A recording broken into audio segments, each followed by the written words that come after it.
I still remember the smell of new paint in the driveway that morning, the kind of scent that sticks to your memory like a scar. Balloons hung from the porch, and Mom's voice carried from the kitchen. "Come on, sweetheart," she called. "We have a surprise for you." I laughed, half asleep. If it's another one of your cakes that looks like a science experiment, I might pretend to be surprised. She swatted me playfully when I walked out. "Just get outside." Dad stood near the curb, smiling like he'd just won the lottery. And there it was, a brand new silver sedan, gleaming under the sun. My heart jumped into my throat. "Oh my God," I whispered. "You didn't?" Dad chuckled. "Happy 25th, kiddo." My hands shook as I stepped closer. "Is this mine?" Before he could answer, Lila's voice sliced through the air like a blade. "Wow, it's perfect. You really got me the model I wanted." I froze. "You?" She looped her arm around Dad. "You said you'd handle the paperwork today, right? Title transfer and all?" My head snapped toward him. What is she talking about?" Dad's smile faltered, then returned, smaller. "It's technically in her name, sweetheart. She just needs it more right now." My heart dropped. "She needs it more? You mean my little sister who still doesn't have a job?" "Don't start," Mom warned. "You already have your old car." "This is for Lila." "But you said—" I stopped, my voice shaking. "You said you had a surprise for me." Lila twirled the keys on her finger, grinning. "Oh, come on, don't make it weird. You can borrow it whenever I'm not using it. Borrow it. My own birthday gift." I forced a smile so fake it hurt. "Thanks, Lila, that's generous." She leaned in close, whispering, "Don't pout. You're the responsible one, remember? They trust you to handle disappointment." Her perfume made my stomach turn. I stepped back, looking at Dad. "Is this some kind of joke?" He sighed. "You're doing fine, honey. Lila's been struggling since she lost her last car. This is a chance for her to start over." "Start over?" I scoffed. "She wrecked her last car because she was texting while driving." Mom's tone sharpened. "That's enough. This isn't about the past. We just want both of you to be happy." "Happy?" I laughed bitterly. "You gave my dream car to her and you want me to be happy?" Lila sighed dramatically. "Here we go. You always make everything about you." I stared at her. "Because it was about me. It's my birthday." She tossed her hair. "Oh, please, you get everything else. The job, the apartment, the praise." "Let me have one thing." Dad rubbed his forehead. "Girls, please." "No," I snapped. "I want to understand. Why even tell me it was for me?" Mom looked away. "We didn't say that. You just assumed." My throat burned. "You put balloons up." "You said you had a surprise for me." Lila laughed softly. "You should have known better." Something inside me cracked, quietly, almost gently. I looked at them all, standing there like nothing was wrong. "You know what? You're right. I should have known better." Mom touched my arm. "Don't be like that." I stepped back. "Like what, human?" Dad's voice softened. "She's your sister. Family comes first." I met his eyes. "Then maybe you should start acting like family." For a moment, no one said anything. Only the sound of the wind moving through the trees. Lila clicked the car unlock button. The sedan chirped cheerfully, mocking me. She slid into the driver's seat and revved the engine. "Thanks again, Dad. I'll take good care of it." The tires crunched against the gravel as she sped off, leaving the scent of burning rubber and betrayal. Mom sighed. "You know how sensitive she is. If she feels unloved, Unloved?" I whispered. "She just stole my birthday gift and you're worried about her feelings?" Mom frowned. "You're overreacting." "Maybe you've been underreacting my whole life," I said quietly. Dad stepped forward. "Enough, go inside." "This isn't the time."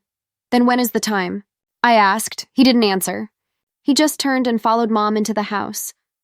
I stood alone in the driveway, staring at the tire marks that cut across the gravel like scars. The balloons had started to deflate, sagging toward the ground. Aunt May's voice came to mind, her usual advice from years ago. "Fairness isn't always equal, sweetheart. Sometimes love wears blinders." I looked up at the fading sky. Maybe she was right. Maybe love did wear blinders. I walked toward the garage, my shoes crunching on the gravel. The old car I drove, a dented, fading thing, sat quietly in the corner. I touched the hood and whispered, "Guess it's still you and me." My reflection stared back from the window, tired eyes and a forced smile. Inside, Laughter drifted from the kitchen, Mom and Dad pretending the day hadn't exploded. I could hear Lila's voice on speakerphone, bragging to someone. She's mad. But she'll get over it, she said. I closed my bedroom door and leaned against it. The sound of their voices muffled behind me. Maybe I would get over it. Maybe I'd forget. But as I looked out the window and saw the empty driveway, I knew something had changed. That was the day I stopped being the responsible one. That was the day the cracks in our perfect family began to show. Lila's laughter became the new soundtrack of our house. Every morning, it echoed through the walls as she jingled the car keys like jewelry. "Look, Mom!" she'd shout. I washed it again. "The paint is so shiny." Mom's voice floated back. "Good girl. You always take such pride in things." I'd stand by the window, backpack in hand, waiting for my bus. "Yeah," I'd mutter, "especially things that aren't hers." Lila poked her head through the doorway. "You say something?" I smiled tightly. "Just admiring how fast you can forget gratitude." She smirked. "Jealousy doesn't look good on you, sis." I bit my tongue. Words burned at the back of my throat, but I swallowed them. Dad came in, adjusting his tie. "You two behaving?" "Of course," Lila said sweetly. "She was just telling me how proud she is of me." Dad chuckled. "That's my girls." He kissed Mom on the cheek and headed out. As soon as he left, Lila winked at me. "You're welcome for keeping you out of trouble." "I didn't ask you to," I said. She twirled the keys. "You never have to. You just live off the image of being the good one. I make sure people believe it." That hit harder than I expected.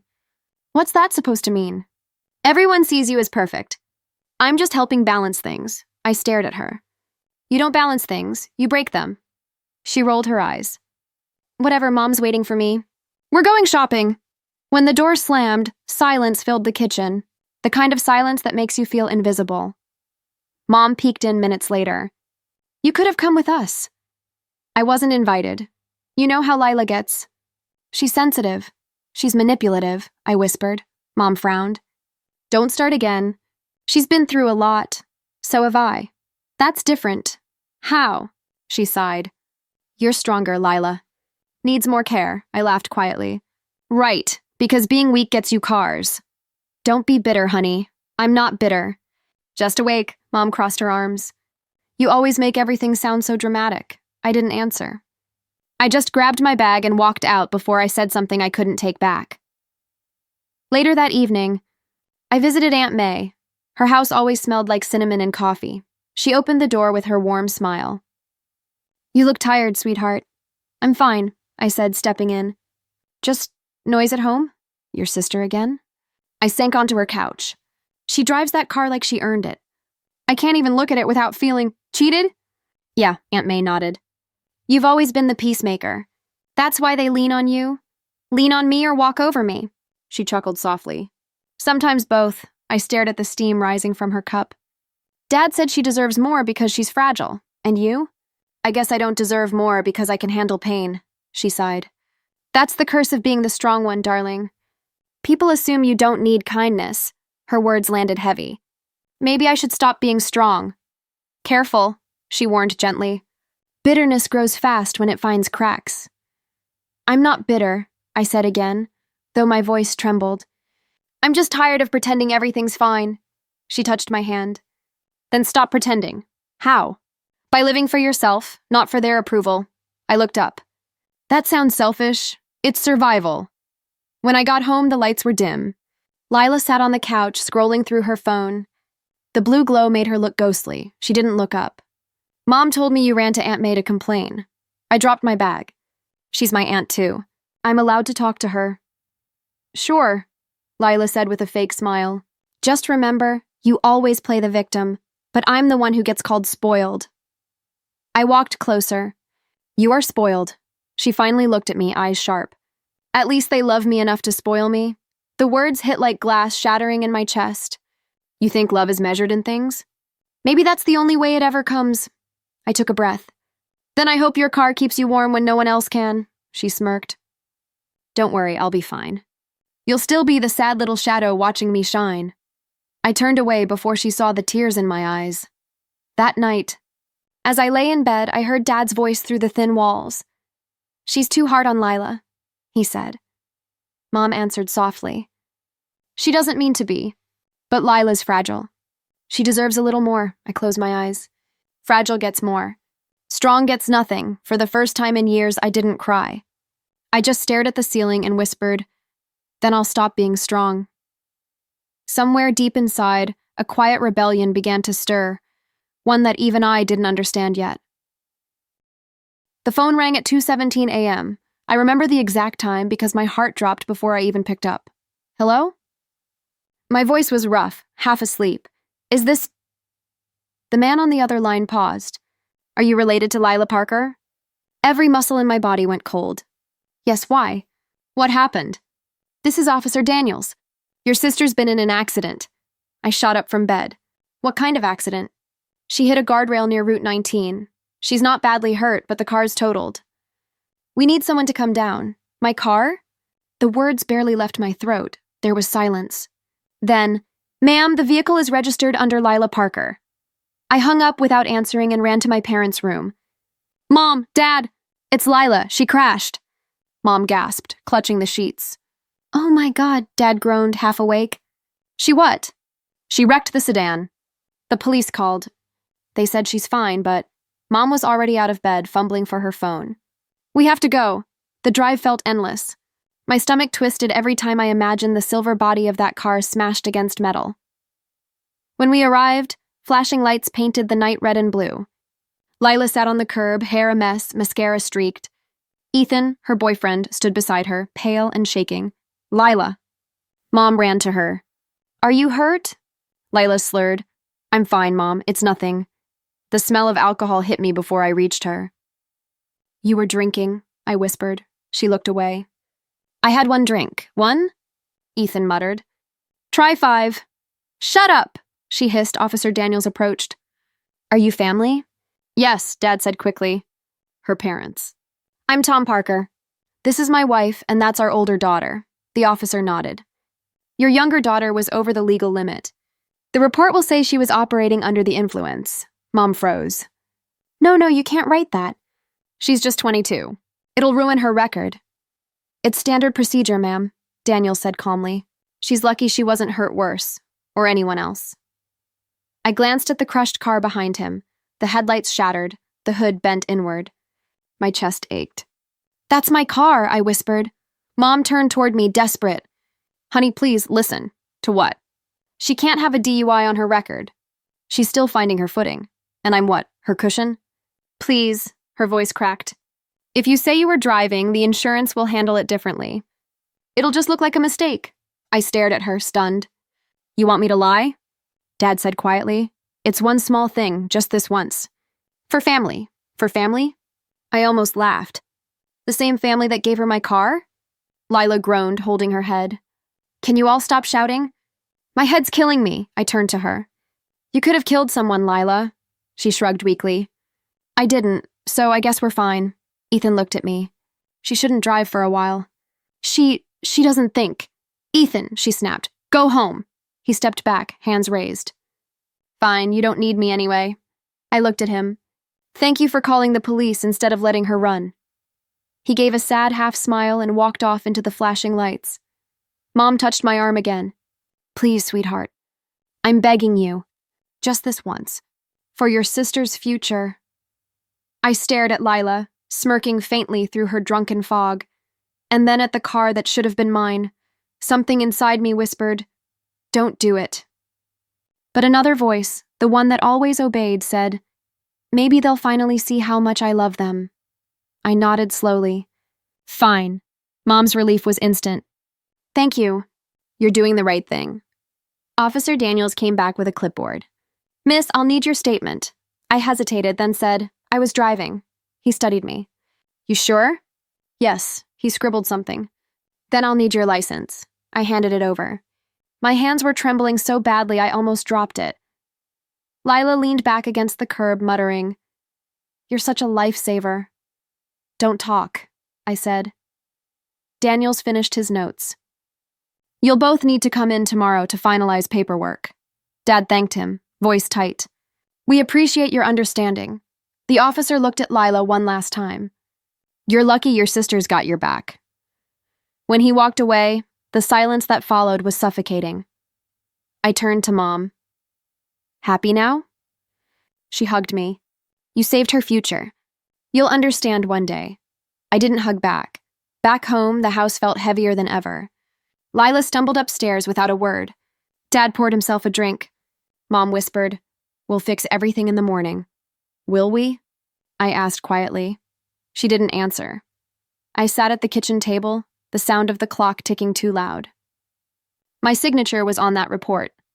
My name tied to her mistake. Lila's laughter drifted from her room. She was on the phone, probably bragging to someone that she got away with it. My hands curled into fists. "You're welcome," I muttered to no one. Aunt May's words echoed again in my head. Being strong doesn't mean being silent, but I was silent anyway. Because maybe if I stayed quiet long enough, they'd finally see me. Hours later, when everyone was asleep, I looked out the window at the empty driveway. The car was gone. So was my trust. That was the night I realized love shouldn't feel like punishment. But in my family, it always did. By Monday, everyone knew. At work, whispers followed me like shadows. I could feel them before I heard them. Soft, pitying, poisonous. Is it true she crashed drunk? Someone whispered behind the copier. Her? She doesn't look like the type, another said. I kept typing, pretending not to hear, but my hands were trembling. My boss, Mr. Adler, called me into his office. You okay, kid? I nodded. Fine, he sighed. You know, the internet's a mess. I saw some posts about a car accident. My chest tightened. They're exaggerated. He leaned back. Exaggerated or not, perception sticks. Maybe lay low for a while. Lay low? I asked quietly. I didn't even do anything wrong. He gave me a look that said he didn't care either way. Just advice. When I left the office, I checked my phone. Lila's post was everywhere. A picture of her bruised arm and a caption that read, "Accidents happen. Some lessons come the hard way." The comments were endless. She's so brave. Her sister should have been more careful. She's always cleaning up other people's messes. Other people's messes. My mess now. I opened my own profile. My latest photo had 50 comments. None kind. Irresponsible. Spoiled. Can't even drive right. It felt like drowning in air. I called Mom. Did you see what she posted? Mom's voice was tired. Lila didn't mean harm. She's just trying to cope. By lying? She didn't name you. She didn't have to. Everyone knows. Sweetheart, people forget things quickly. Just ignore it. Easy for you to say. You're not the one being dragged online. She's fragile, Mom said softly. Let her have her way for now. I laughed bitterly. You always let her have her way. Don't start again, she warned. It's not a competition. It never was, I said, hanging up before she could reply. The next day, Aunt May called. I saw the post, she said. Want to tell me what really happened? I took the blame, I admitted. She was drunk. Mom begged me to protect her. A pause. And now she's protecting herself by burying you. Seems like it. Aunt May sighed. I told you, kindness to the wrong people turns into a weapon. I know. So what will you do? I don't know. I can't exactly post my sister's a liar. Why not? Because they'll call me jealous. They always do, she hummed. Then stop explaining. Let truth find its own way. I wanted to believe her, but belief felt heavy, useless. That evening, I came home to find Lila sitting on the couch, scrolling through her comments. Wow, she said without looking up. Over 2,000 likes. People are so sweet, I froze in the doorway. You're enjoying this? She looked at me, fake tears already forming. I almost died and you think I'm enjoying it? You're not hurt. You're performing, her voice rose. You think everything's about performance because you're jealous of attention you can't get. Jealous? I repeated, stunned. You ruined my reputation and I'm jealous? She stood crossing her arms. You could have stayed quiet online. Instead, you commented under my post like a child. I said I was glad you were okay. Exactly, she snapped. Now everyone thinks you're guilty. My jaw clenched. You planned that, didn't you? She smirked. I don't plan. Things just work out for me. I stepped closer. You think you've won something. But this isn't victory, it's rot. And it's spreading, she blinked, uneasy for the first time. You're crazy. Maybe. But at least I'm not fake. I turned away before she could answer. In my room, I sat at my desk staring at my phone. Every comment felt like a dagger. Every notification, a reminder of how easily people believe lies. My hands hovered over the keyboard. I started typing an apology post. I'm sorry for the accident. I'm taking time to reflect. Then I stopped. The words felt like poison. Why was I still apologizing for things I didn't do? I deleted the draft. The cursor blinked at me like a heartbeat. Never again, I whispered. Never again will I let them use my silence as their safety net. I opened Lila's post one last time, stared at her crocodile tears, her angel comments, her perfect victim act. Then I blocked her. Mom called again as I turned off my phone. Did you see the news? They're saying Lila's such a survivor. I hung up. For once, the silence that followed didn't feel empty. It felt clean. That night, I didn't cry. I didn't rage. I just sat there, breathing, as something heavy inside me finally cracked open. It wasn't weakness anymore. It was awakening. And the first thing I felt wasn't revenge. It was clarity. I stopped leaving the office on time. Overtime again? My coworker asked one night. Yeah, I lied, closing my laptop. Big project. The truth was sitting in my bag. A folder with Lila's name scribbled on the front. I didn't go home. I drove to the bar she'd crashed near, the one she swore she'd only passed by. The bartender eyed me as I walked in. Back so soon? I've never been here before, I said. He frowned. No, I meant your sister. Blonde, loud laugh, same eyes as you. My stomach twisted. She was here 2 weeks ago, right? Yeah, he said, wiping a glass. Left drunk with some guy. Tall, messy hair? Ethan, I muttered. He nodded slowly. That's the one.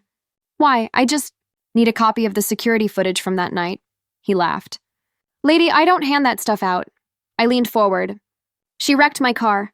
I took the blame. I just want to know how it happened. Something softened in his eyes. Wait here. He disappeared into the back. When he returned, he handed me a small flash drive. It'll show you what you already know. I thanked him, my hands shaking as I left. I met Aunt May the next day. She studied my face the second I walked in. You look like you haven't slept. I haven't, I admitted, setting the flash drive on her table. This is proof. Of what? That she was drunk. That I didn't do it. Aunt May's sigh was heavy. Sweetheart, what are you planning? I'm not sure yet, but I need to see it. She poured coffee into 2 chipped mugs. You think truth will fix anything? I think truth is all I have left. Truth hurts people who live on lies, she said softly. And your family's been lying to itself for years. I smiled sadly. So let it hurt. She reached across the table, taking my hand. Just promise me you won't lose yourself in this. I already did, I whispered. That night, I plugged the flash drive into my computer. The footage was grainy but clear enough. Lila stumbling out of the bar, laughing, slapping Ethan's arm. Him trying to grab her keys. She yanked them back. Lila, stop! He shouted on screen. You're drunk! She waved him off and got into the driver's seat. The car swerved out of frame seconds later. I paused the video. My reflection stared back from the dark screen. So this is what love looks like in our family, I murmured. My phone buzzed. Ethan, I answered. What do you want?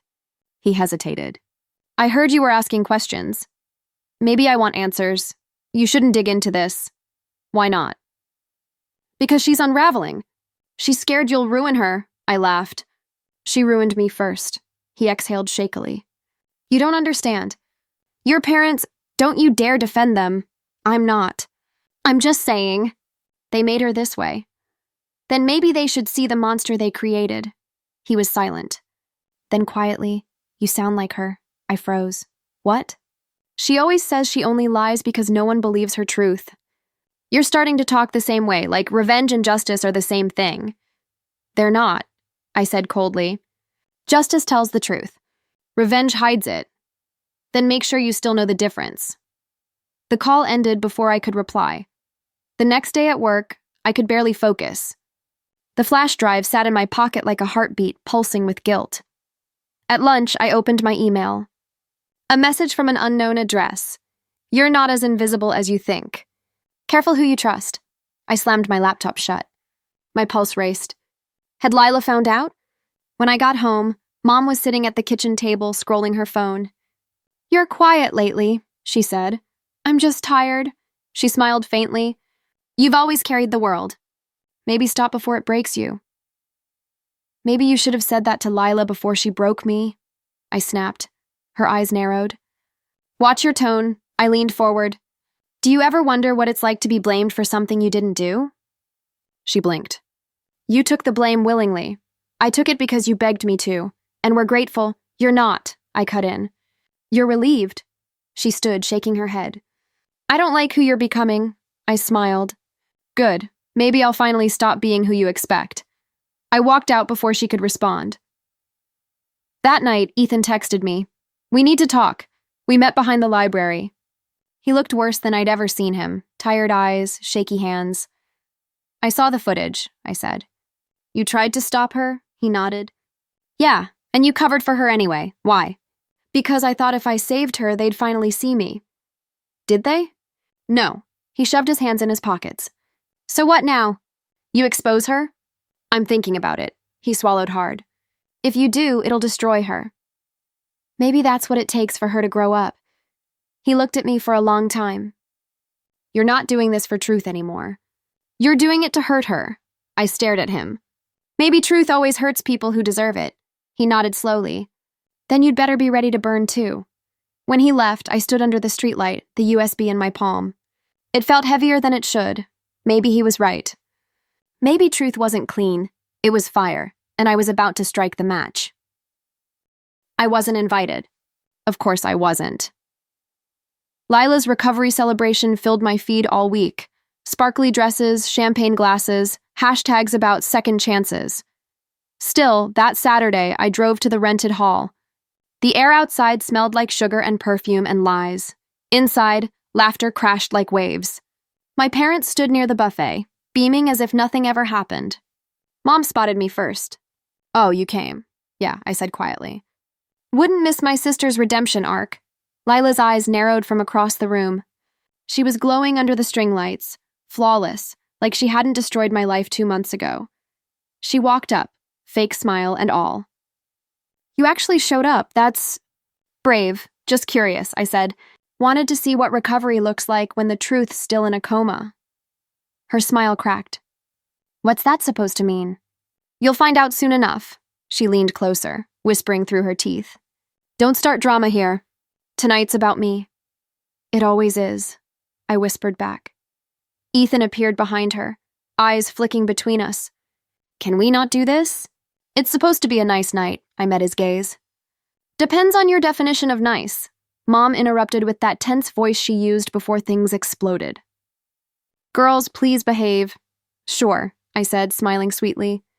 "I'll behave." The room dimmed. Lila tapped her glass. "Thank you all for being here," she said into the mic. "It's been a hard few months, but I've learned so much about forgiveness, healing, and..." I almost laughed. "Forgiveness." She didn't even know what the word meant. She gestured toward the projector screen. Ethan put together a little video of my recovery journey. Ethan looked uncomfortable. Yeah. It's mostly photos." The crowd clapped. As the first slideshow started, Lila smiling at the hospital, hugging Mom, posing beside the wrecked car, I felt the USB drive burn in my pocket. My pulse quickened. My hands shook. This was it. When the lights flickered briefly between slides, I slipped to the laptop at the side table. Ethan's voice behind me was quiet. "What are you doing?" "Showing the truth," I whispered. "Don't. You said yourself she's unraveling." "Let her unravel." He looked torn. "She's drunk again, you know. She'll break. Then maybe it's time something finally breaks besides me." He didn't stop me. He just looked away. The next slide froze, Lila smiling. Then the screen went black. I plugged in the USB, clicked play. At first, no one understood what they were seeing. The grainy bar footage flickered to life, Lila laughing. Ethan reaching for her keys. Her shoving him away. The car door slamming. Tires screeching. Someone gasped. Ethan whispered, "Oh God." Mom's hand flew to her mouth. "What is this?" Lila stood frozen, face draining of color. "Turn it off," she hissed. "Turn it off!" I didn't move. My voice stayed calm. That's the night of the crash. Dad's voice cracked. Lila, please tell me this isn't real. It's edited, she shouted, tears forming. She's doing this to ruin me. I finally looked at her. No, Lila, you did that yourself. Mom turned to me, shaking. How could you? How could I? I laughed bitterly. I took the blame for her. You begged me to, and she let me rot while she played the victim online. People started whispering. Phones came out. The party's warmth dissolved into cold judgment. Lila screamed, "Stop recording! All of you!" Dad stepped forward, trembling. You lied to us? Lila broke. I didn't mean to crash. She always gets everything. I just wanted one thing that was mine. Mom's voice cracked. By destroying your sister's name? She deserved it. The words echoed like a slap. I took a step closer. You're right. I did deserve something, but not this. She covered her face, sobbing. Please turn it off. The screen went black. For a long moment, no one spoke. The only sound was her crying. I turned toward the stunned guests. That's the truth. Make of it what you want. Then I looked at Mom and Dad. You always told me to protect family. I did, and this is what it cost. Mom's eyes filled with tears. We didn't know. You didn't want to, Dad whispered. God help us. I picked up the USB and slipped it into my pocket. God's not the one who needs to help us anymore. Outside, the night air was sharp. I stood by my car, the car, now mine again in spirit if not on paper. Ethan followed quietly. You really did it. Yeah, I said. No going back. She's ruined, he said softly. I exhaled. So was I. He nodded, then after a pause. She'll hate you for this. She already did. He sighed. I guess you won. I looked up at the dark sky, the faint sound of chaos spilling from the hall. No, I said. I just stopped losing. He didn't say anything else. When he left, I leaned against the car door, staring at my reflection in the glass. My eyes looked older, calmer, maybe even colder. For the first time in my life, I wasn't the shadow in her story. For the first time, she was the one standing in mine. The next morning, the house felt hollow. Silence pressed against the walls like punishment. Mom avoided my eyes as I walked into the kitchen. Her hands trembled around her coffee mug. You embarrassed this family, she said quietly. I told the truth, I said. You humiliated your sister. She humiliated herself. Dad didn't look up from his drink. You could have handled it privately. I tried, I said. For months, Mom's voice broke. You destroyed her reputation. I stared at them both. And what about mine?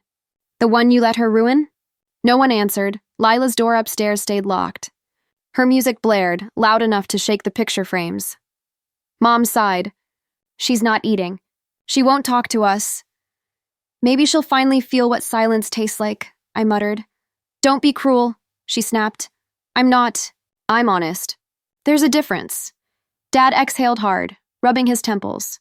This family's falling apart. It was cracked long before last night, I said, walking away. Aunt May called later. Her voice was calm, but I could hear the weight in it. You really did it, didn't you? Yeah, I whispered. Everyone knows now. Good, good. I almost laughed. They hate me. Truth rarely makes people love you, but it sets you free. I don't feel free, I said. I feel empty. That's guilt, sweetheart. It's what honest people feel after doing what liars never could. I closed my eyes. What if I went too far? You didn't. You just stopped carrying everyone else's sins. I wanted to believe her, but the silence in my house said otherwise. By evening, I found myself staring at the car keys on my desk. The same ones Lila had left behind when everything collapsed. They glinted like guilt in the dim light. My phone buzzed. Ethan. I hesitated, then answered. What? She's gone, he said quickly. My pulse spiked. What do you mean gone? She left home. Her phone's off. Your parents called me. She texted me earlier saying she can't stay here anymore. My chest tightened. Where would she go? I don't know. Maybe the bridge. Or the old lot by the diner. I grabbed my jacket. I'm going. He hesitated. You sure that's a good idea? She blames you for everything. I don't care. Drive safe, he said softly. Please. The streets were wet from rain, and the sky looked bruised. I gripped the steering wheel until my knuckles whitened. My headlights cut through fog like guilt cutting through denial. When I reached the bridge, I saw it. My old sedan, the one she'd wrecked, parked crooked near the railing. I slammed the brakes and jumped out. Lila! She was sitting on the hood, knees pulled up, mascara streaking her face. Her eyes flicked to me. Of course it's you. You shouldn't be here, I said, breathless. Why not? It's poetic. Same car, same sister. Maybe I'll finish the story properly this time. Don't talk like that, I said, moving closer. She laughed bitterly. What, scared of losing your villain? I'm scared of losing my sister. She looked away. You already lost me when you pressed play last night. I didn't do it to destroy you. Then what did you do it for? Revenge? Truth, I said. Truth doesn't fix anything. It just hurts louder. I took a shaky breath. You hurt me first, she scoffed. You always make it about you. I took the blame for your crash. I let everyone call me reckless while you smiled online. How was I supposed to keep quiet forever? She wiped her face roughly. You think I didn't feel guilty? Every single day I wanted to tell them the truth, but I couldn't. Mom would have still chosen you, I said softly. Her lip trembled. I didn't ask her to. No, but you never stopped her. For a long moment, we just listened to the river below us. Dark and endless. Finally, she whispered, I hate you. I know. I hate that you were right. I know that too. She slid off the hood and tossed the car keys toward me. They clattered against the wet pavement. Take them. I don't want your damn car. It was never about the car, I said quietly. I know, she whispered. I picked up the keys. Come home, Layla, she shook her head. Not tonight, her voice broke, small and fragile. I just need to disappear for a while. Please, I said. Don't do anything stupid. She gave a half smile that didn't reach her eyes. Stupidity runs in the family. Before I could answer, she slipped into the car and started the engine. It roared to life, headlights cutting across the mist. Lila! I shouted, running toward her. She looked at me one last time through the window. You got what you wanted, she said. The truth. Hope it keeps you warm. The car sped away. Tires screaming against wet asphalt. I stood there, soaked, the keys still clutched in my hand. The wrong set. The empty set. The truth echoed in my head. Colder than the rain, justice and compassion could never live in the same house, and neither could we. The rain hadn't stopped all night. It fell like it had something to say. I found her at the bridge, same one from years ago, the one where Dad used to take us fishing. Now it looked haunted, swallowed by fog. Lila. I shouted over the wind. She didn't turn. She just stood at the edge, shoulders shaking. The car's headlights cut through the mist, lighting her like some tragic ghost. Go home, she said. Voice small. I can't. You shouldn't have come. I had to. She turned then. Eyes red, mascara running like ink down her cheeks. Why, so you can watch me fall again? Don't say that. She held up the car keys. They dangled between her fingers, trembling. You ruined me. I swallowed hard. You ruined yourself. Her laugh came out sharp, broken. Of course you'd say that. You think you're the victim, don't you? The poor, perfect daughter who finally got her revenge. I didn't want revenge. Then what the hell was that party about? She screamed. You showed everyone my worst moment. I showed them the truth. The truth? She threw the keys onto the pavement. The truth is, I'll never be you. That's not what I wanted. It's what you made me. She pressed her palms to her chest, crying harder. You had everything. Mom's pride, Dad's approval, Aunt May's love, and me? I was just the mistake they kept forgiving. I took a step closer, the bridge creaking under my weight. You think I didn't notice how they treated us? How I was the reliable one and you were the fragile one? You think that felt good? You got praised for existing, she shouted. They loved you for being strong, and they pitied you for being weak, I shot back. She blinked, stunned. I took another step closer. We were both trapped in their roles, Lila. You played the needy one, I played the dependable one. But neither of us got love, just expectation. Her lips trembled. That's not true. It is, I said. You tried to steal what you thought I had, but I never had it either. The wind howled through the trees. For a second, neither of us spoke. Then she whispered, I didn't mean to crash that night. I just wanted to feel in control for once. I know, I said softly. She looked up sharply. You know? I saw it in your eyes that night. You weren't angry, you were lost, her voice cracked. You should have let me rot. You should have let me take the blame. I couldn't, I said. You're my sister, she laughed bitterly. Some sister. You exposed me to everyone. You exposed yourself, I said gently. I just stopped protecting the lie. Her breath came in short, shuddering gasps. I hate you for it. I know. And I hate that I needed you to do it. I nodded. That's the worst part, isn't it? Realizing the person who hurts you is also the one who saves you. She sank to her knees, crying into her hands. I walked closer, kneeling beside her. The rain soaked through my jeans, but I didn't care. I didn't mean for it to go this far, I whispered. She looked up. Then why did you? Because I was tired, I said. Tired of being invisible. Tired of watching you take everything and still being the one who apologized. Her expression softened. You think I wanted that? Didn't you? She shook her head. No, I just didn't want to disappear. You were the sun in every room. I was the shadow that never got noticed unless I made noise. The words hit harder than I expected. So you screamed louder. Exactly, she said through tears. And everyone looked. Finally, I exhaled, voice breaking. They looked because they were scared, not because they loved you. Her eyes glistened. Maybe fear is the closest thing I'll ever get to love. Don't say that, she laughed softly. You always say that, don't say that, like you can fix me with words. Not fix, I said. Understand. Then understand this, she said. I never hated you for the car. I hated you because they did everything for you without you asking. I had to fight for scraps. My chest ached.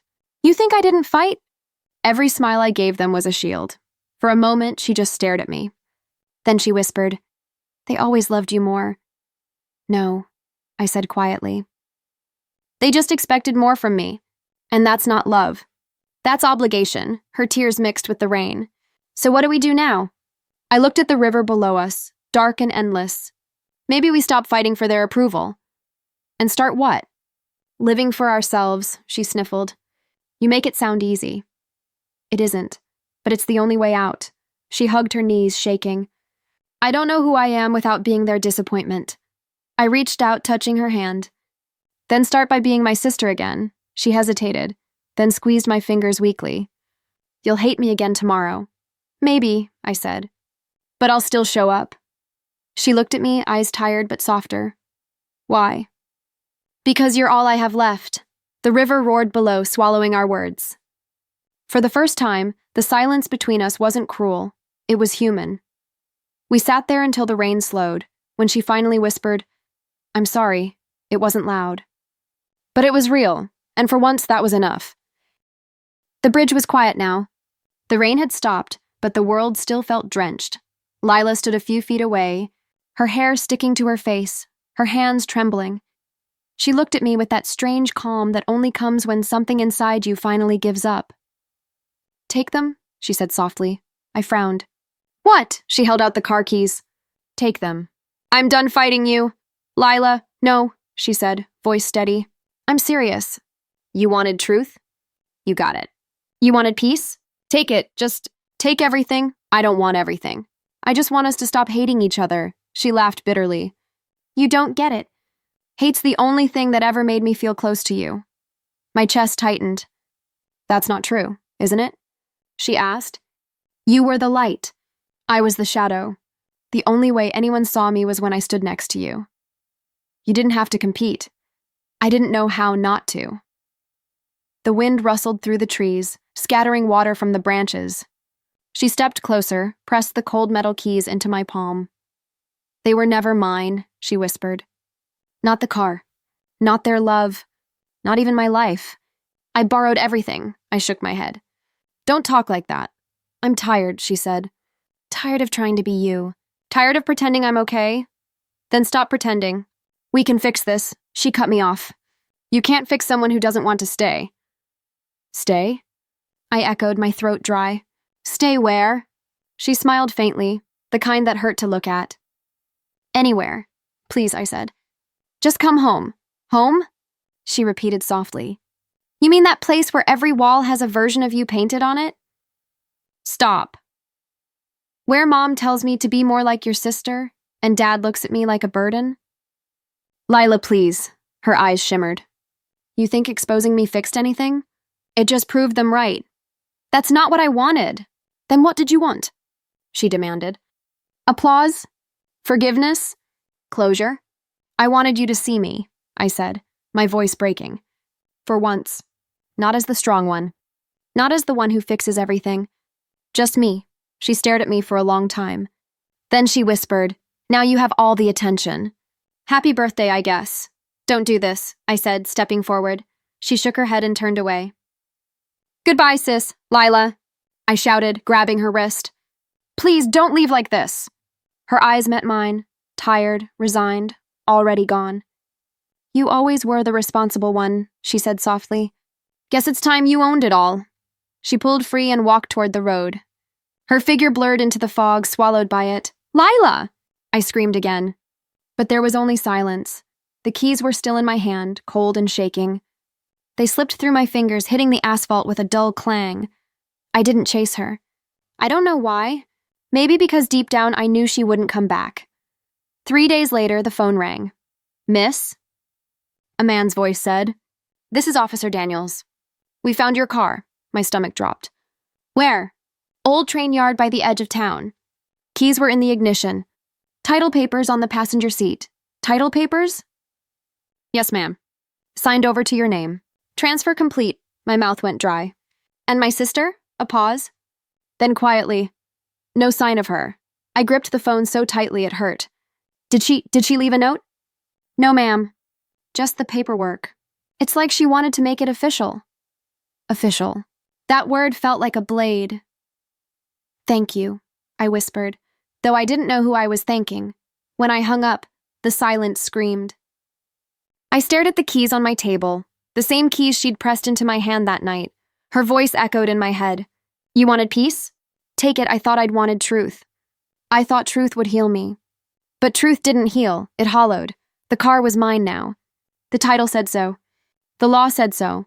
But all I could see when I closed my eyes was her face under that gray bridge light, the way she said goodbye like it was inevitable. Aunt May called later. You heard? Yeah, she'll come back, she said gently. She just needs time. I wanted to believe that. I wanted to cling to anything, but deep down, I knew some people don't leave to come back. They leave because staying hurts too much. I looked at the keys one last time before sliding them into a drawer. I didn't want her car. I didn't want her guilt.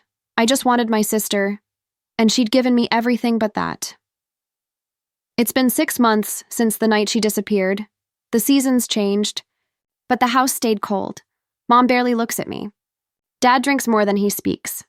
Aunt May calls often, asking if I'm eating, if I'm sleeping, if I'm forgiving myself. I keep saying I'm fine. I've said it so many times that even the lie sounds honest now. Tonight, I'm driving. Same car, my car. Her car, ours. The road hums beneath me, steady and low. The scratches across the dashboard still catch the light, silver scars that refuse to fade. Sometimes I run my fingers across them like they're braille for guilt. Aunt May's words replay in my head. Healing takes time, sweetheart. Time feels like a cruel therapist. Quiet, slow, never offering answers. I turn on the radio, but every song sounds like a memory. I switch it off and whisper, You'd hate this silence. Lila, the passenger seat stays empty. But sometimes when the light hits just right, I swear I see her there, smiling, swinging her feet, teasing me. You still drive like an old lady, she says in my mind. Shut up, I whisper. Smiling despite myself. You missed the turn again. I didn't. You did. The echo of her laughter fills the air. Warm for a second, then gone. I grip the steering wheel tighter. I'm sorry, I whisper. I didn't mean to make you disappear. The wind rushes past, carrying the words away before they can reach anyone. When I pull into the gas station, I see Officer Daniels by the pump. He recognizes me instantly. Evening, he says gently. Hi, I reply, forcing a small smile. Still driving the same one, huh? Yeah, can't seem to let it go. He nods slowly. We kept the file open, you know. Just in case she turns up, I stare at the asphalt. She won't. You can't be sure. I am. He hesitates, then says, You shouldn't blame yourself.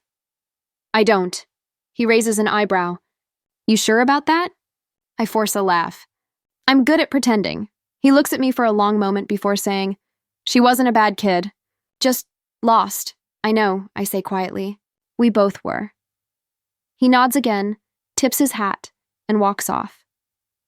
As I fill the tank, I look at the reflection in the window. My face older, sharper, tired. The kind of tired that sleep can't fix.